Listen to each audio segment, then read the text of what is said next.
This is American Ground Radio. I'm Stephen Parr with Louis R. Avalone. Our media, the Democrats, leftists of all kinds. You're being repetitious.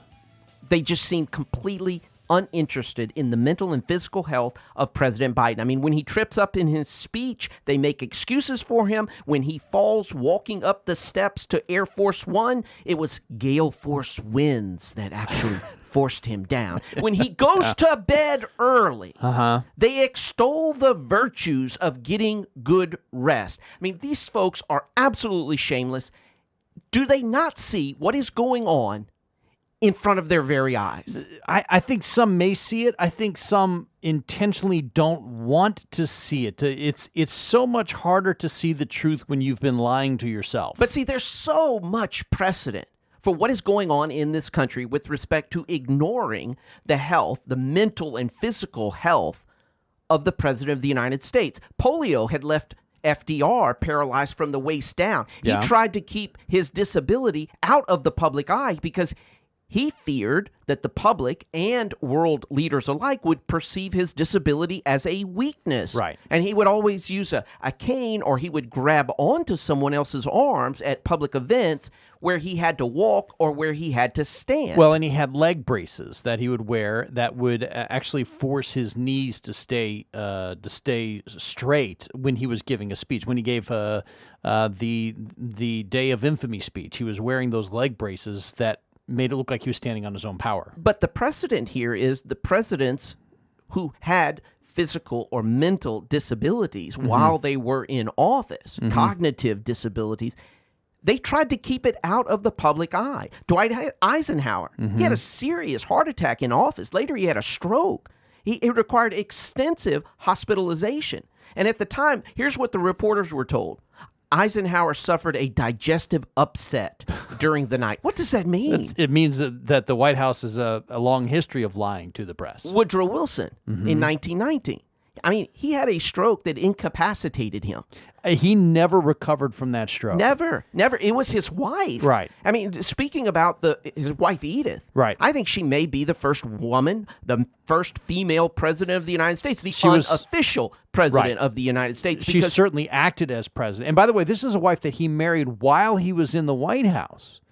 This was a wedding that occurred at the White House. So he wasn't elected with her as First Lady. She came into the First Lady role, and then he had the stroke, and she basically just took over the duties of the presidency. She became essentially the chief executive until his second term concluded 2 years later. Right. In 1921. And we're talking about basically at the conclusion of World War I until January 1921. I may have been March at that point. And of course, John F. Kennedy, I mean, he took steroids and other drugs. He had Addison's disease. I mean, after a campaign parade once, he just collapsed. Wow. I mean, from the Addison's disease.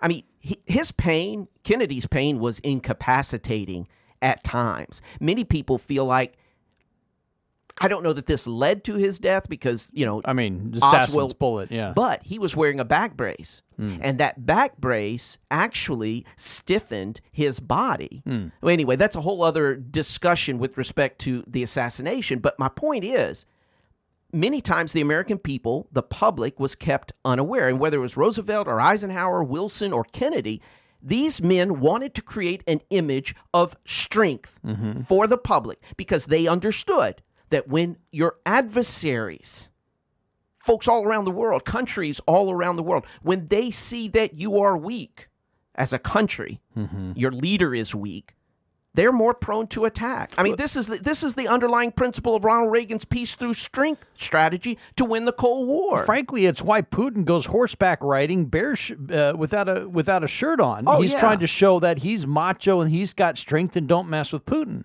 It's why Kim Jong-un backed down against Donald Trump, because Donald Trump was not seen as someone who was weak. Crazy maybe, belligerent maybe, but certainly not weak. But see, here's what's different, is that many say there was a gentleman's agreement between these presidents and the journalists who were covering the White House at the time. Certainly with Kennedy there was, especially when it comes to his affairs. The journalists knew about it and they covered it up. But what they were covering up, they say, were for national security interests, because they didn't want to highlight the disabilities of the commander-in-chief. Because, again, remember, the president is our commander-in-chief. We obviously want him acting in a way that strengthens our nation's defensive posture, not weaken it. But Joe Biden is weakening it every single day. He's not in good mental health. He's physically weak. He's confused. There's no hiding what Joe Biden is. You think when Joe Biden sat down with Vladimir Putin didn't notice he needed the note cards to be able to say, "Hi, my name is Joe." No, in the meantime, though, we're provoking our enemies by projecting our weakness. We're giving them an historic opportunity to take advantage of the position we're in. You think Xi Jinping doesn't know that Joe Biden doesn't have what it takes to be the president of the United States right now? Well, look what just happened in the last few days. You had these Russia-based hackers that breached, 1,000 businesses in this ransomware campaign, despite Biden's demand to Vladimir Putin that such attacks were, quote unquote, off limits. And so just cut it out. So cut it out, Vladimir. Today, Joe sent him a note. Hey, stop it. Look, man, I was talking to my dad, and he was like, "You got these cyber attacks, Joe, and they're bad news." And I was like, "Yeah, I know they're bad news, but Dad, I got to get some ice cream." Well, and look what Russia's doing there. In addition to these hackers, these Russian hackers, I mean, they're just put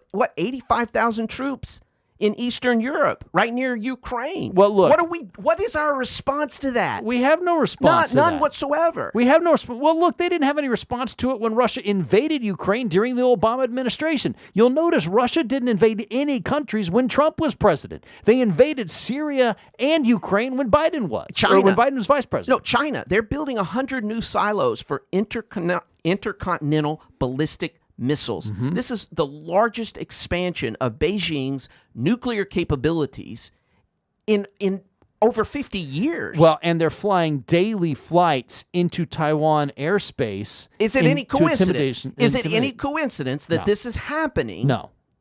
During the Biden administration. This is a cause and effect. They see weakness and they will take advantage of it. Again, you talked about Kennedy. The reason why Khrushchev put nuclear missiles into Cuba was because he thought Kennedy was weak. When our adversaries see our weakness, they will exploit it. And see, this is just so much bigger than just politics. Because, look, we may not all agree politically with the Biden administration on the issues of American energy independence, for example, or securing our borders, or standing with Israel, or protecting the unborn. But what Democrats are doing to this nation by ignoring Joe Biden's physical and mental infirmaries, obvious physical and mental infirmaries, it goes far beyond politics because it threatens our very national security. Look, Democrats may be able to ignore what is happening with Biden. They may be able to tell themselves a story and look the other way, close their eyes, whatever they have to do to fool themselves for the sake of their own political power. But rest assured, our enemies are not. See, that doesn't make me rest assured. Not at all. You know, I'm reminded of that expression, Nero fiddled while Rome burned. You know, I guess the question eventually is going to come. What were you fiddling with while your country was burning? Let's get to the top 3 things you need to know before tomorrow.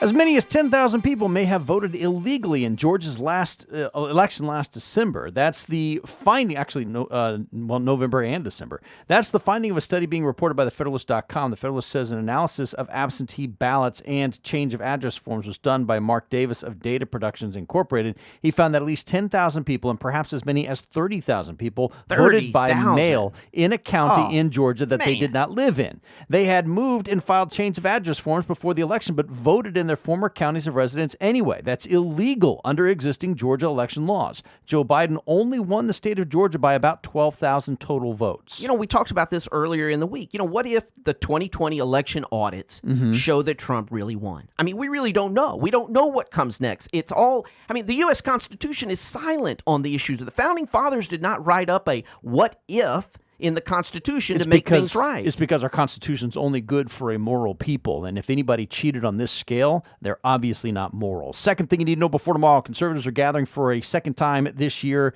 this weekend, this time in Dallas, Texas. The Conservative Political Action Conference, CPAC, is usually just held once a year. It was already held in Orlando and Florida back in February. Now it's being held for a second time in Dallas. Speakers include Kristi Noem, Rick Scott, Senator Rick Scott, the Texas Lieutenant Governor Dan Patrick, Donald Trump Jr., and Donald Trump. CPAC has been around a very long time. 1974. Guess who the first keynote speaker was? Ronald Reagan. Governor at the time. Third thing you need to know before tomorrow, New Orleans Mayor LaToya the Destroyer Cantrell is running for re-election. In an ad post online this week, the mayor touted the strict lockdowns she implemented across the city. Those don't appear to have worked since New Orleans had some of the highest death rates of any city across the country and had substantial damage to the local economy. Despite the tyrannical lockdowns and devastating economic policies, Cantrell has a 62% approval rating among New Orleans residents. 62% approval rating. You know what that proves? People aren't paying attention to the damage that's going on around them. And you can't fix stupid.